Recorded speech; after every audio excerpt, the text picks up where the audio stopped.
मेरी प्रिय माताओं बहनों, स्वागत करते हैं अपने चैनल गाँव की धुन में आप सभी का। आज हम लेकर आए हैं बहुत ही प्यारा सा सोहर गीत। एक बार ज़रूर सुनिएगा।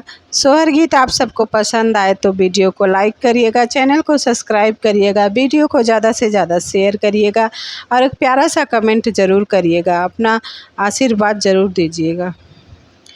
ऊंची ऊंची बखरी ससुर जी के तबो न यार बहै तबो न यार बहै हो राजा धीरे धीरे बेनिया डो लावौ गरम मोरे लागै गरम मोरे लागै हो राजा धीरे धीरे बेनिया डोलावौ गरम मोहे लागै गरम मोहे लागै हो। अंगना में सोई मोरी मैया ओ सरवा बहिनिया ओ सरवा बहिनिया न हो रानी चुरुर चुरुर बेनिया डोलै शरम मोरे लागै शरम मोरे लागै हो रानी चुरुर चुरुर बेनिया डोलै शरम मोरे लागै लजिया मोरे लागै हो।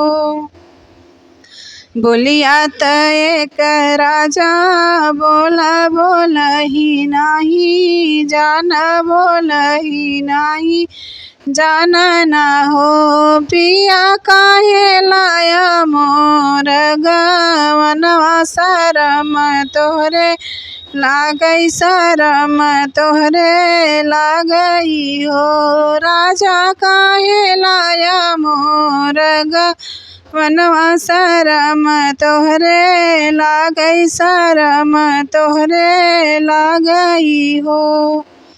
जऊ मई होबै अपनी मैया बेटी अवरौबा बैया बेटी अवरौबा बैया बेटी हो पिया 10 5 ललना हो वौ बैया कहू नाही देवैया कहू नाही देवई हो पिया 10 5 ललना हो वौ भैया कहू नाही देवैया कहू नहीं देवई हो।